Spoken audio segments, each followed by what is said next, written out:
Nalinawan si Zhao Mu na ang habol talaga ni An Zishuan ay ang lakas ng Crimson Yang energy na nakatago sa kanya. Subalit dahil napakasimpleng bagay lamang nito, walang dahilan para yuzisain pa siya ng direkta ni An Zishuan.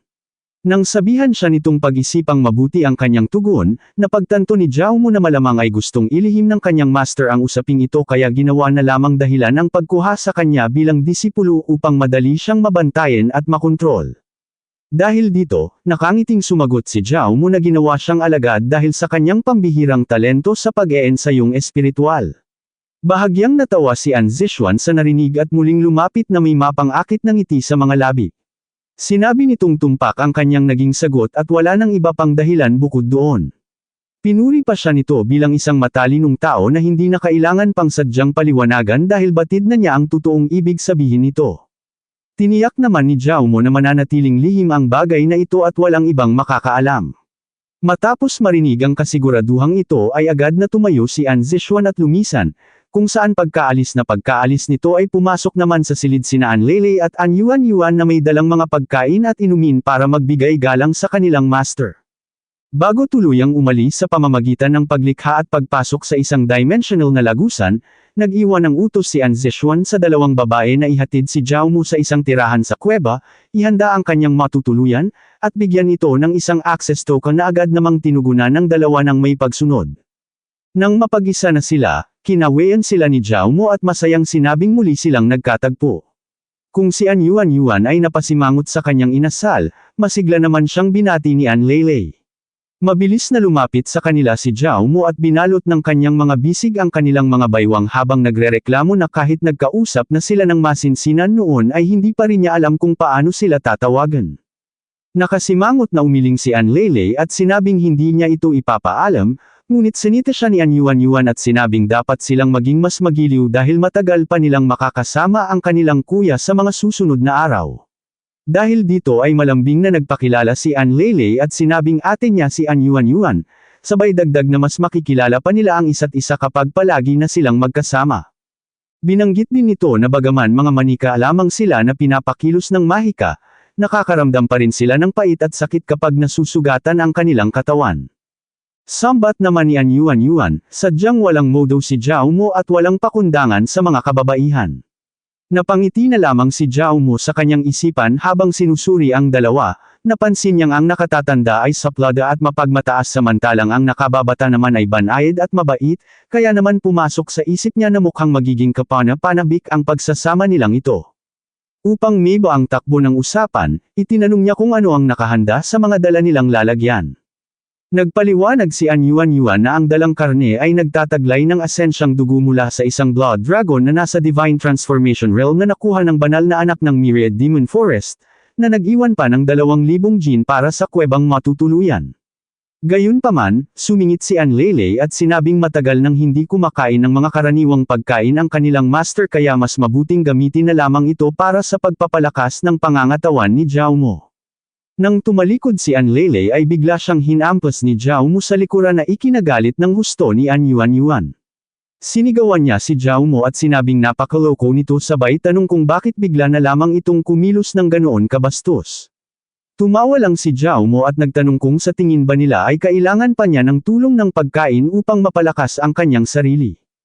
Pagkatapos nito ay bigla niyang itinulak ang dalawang babae pababa sa higaan na labis nilang ikinagulat. Agad na nakaramdam sina An Leilei at An Yuan ng isang napakatindi at nakakanginig na lakas na bumabalot kay Zhao Mu. Kitang-kita ang pawis sa kanilang mga mukha habang nakatitig sa kanya nang magsalita si Zhao Mu na ipapakita niya kung gaano talaga katindi ang kanyang tunay na kakayahan. Hindi nagtagal ay sinimula na nila ang kanilang dual cultivation kung saan kapwa nakaramdam ng labis na kasiyahan ang dalawang babae. Nag-init ang mukha ni An Zishuan habang nakikinig sa mga tinig mula sa loob ng silid. Malinaw niyang naririnig ang dalawa na nagmamakaawa kay Zhao Mu na dahan-dahanin lang ang ginagawa nito, habang ang isa naman ay tila pilit na nagtitiis sa tindi ng nararamdaman. Napakapit ng mariin si An Zishuan sa kanyang upuan sa tindi ng hiya at pangangilig, sabay tanong sa sarili kung bakit hindi na lamang bilasan ng lalaki ang pagtapos sa usapin at kung bakit kailangan pa nitong gumawa ng ganoong kaingay na eksena sa bawat pagkakataon. Matapos ang kanilang dual cultivation, naiwang nakahiga sa higon sina Anlele at Anyuanyua na kapwa habol ang hininga at tila nawalan na ng tuluyan ng lakas sa katawan. Sa kabilang banda, mahinahong inayos ni Zhao Mo ang kanyang kasuotan habang napagtatanto na nos agad na niya ang lahat ng pakinabang na maaari niyang makuha sa dalawang babae, kasunod ng pabirong pag-iisip na tila itinutulak talaga siya ng tadhana at ng sistema na maging isang kontrabida. Naalala niya ang isang mahalagang usapin kaya tinanong niya ang dalawa kung sino ba talaga ang banal na anak na iyon at kung bakit labis ang kabaitan nito sa kanilang master. Ipinaliwanag ni Anyuanyua na mukhang may pagtingin ito kay An Zishuan. Junmo ang pangalan ng banal na anak na madalas ay nasa labas ng sekta para sa iba't ibang misyon, ngunit sa tuwing babalik ito ay palagi itong nag-uuwi ng napakaraming pambihirang kayamanan para sa kanilang master. Bahagyang napatawa si Zhao Mo sa narinig dahil napagtanto niyang ang makapangyarihang banal na anak ay isa lamang palang tapat na tagahanga na umaasa sa banal na dalaga. Binalingan niya ang karne na nakahain sa lamesa, agad itong kinain, at pinanindigan sa kanyang sarili na anuman ang mangyari ay hindi niya hahayaang maunahan siya ng kahit sino sa pagkuha ng unang 10,000 ulit na gantimpala mula sa banal na dalaga. Pagkatapos kumain ay agad siyang lumabas, ngunit laking gulat niya nang makitang naghihintay pala roon sa labas si An Zishuan na nakaupo. Tumingin ito sa kanya at malamig na sinabing sa wakas ay natapos din siya at lumabas ng silid. Bago pa man makapagsalita si Zhao Mo ay may iniabot na sa kanya si An Zishuan sabay utos na tanggapin niya ito. Isang storage ring pala ang ibinigay nito na naglalaman ng sari-saring uri ng mga gamot at pampalakas ng enerhiya. Dahil dito ay napangiti si Zhao Mo at sinabing napakabait talaga sa kanya ng Saintess, kasunod ng magalang na pasasalamat sa biyayang bigay ng kanyang master. Gayunpaman, sumagot si An Zishuan na ang mga gamot na iyon ay kabayaran lamang sa ginawa nitong pagpapakapagod sa loob. Idinagdag pa ng master na kasalukuyan ng nakakulong si Niu Ao sa Thousand Demon Hall upang dumanas ng parusa at hindi ito makakakita ng sikat ng araw sa loob ng 1 taon o higit pa. Subalit inamin din nito na wala siyang magagawa upang galawin si Long Tianxiang, kaya ang tanging nakayanan niya lamang gawin ay iurong muna ang nakatakdang kasal nito sa apo ng iginagalang na si Elder Lu Haikong. Ang balitang ito ay nagpadalawang isip kay Zhao Mo, dahil napatunayan niyang kahit ang isang saintess ay hindi kayang buwagin ng ganoon kadali ang matatag na katayuan ni Long Tianxiang sa sekta. Muling nagtanong si An Zishuan kung sapat na ba para sa kanya ang naging hatol dahil iyon na ang pinakamainam na magagawa niya sa kasalukuyan. Sumagot naman si Zhao Mo nang may paggalang at sinabing lubos niyang nauunawaan ang sitwasyon pati na ang mga limitasyon at pinagdaraanan ng kanyang master bilang kanyang alagad. Ngunit biglang nagseryoso ang kanyang mukha at nagbago ang kanyang tono nang sabihin niyang darating ang araw na siya mismo ang gagawa ng paraan upang pagbayarin ang mga taong umalipusta sa kanya. Nanatiling tahimik si An Zishuan habang nakatitig sa kanya. Ilang sandali pa ay pinahintulutan na niya itong umalis, subalit nag-iwan ng paalala na kailangan itong magpakita at bumisita sa kanya ng hindi bababa sa 3 beses sa loob ng 1 buwan. Agad namang sumang-ayon si Zhao Mo sa naging kautusan.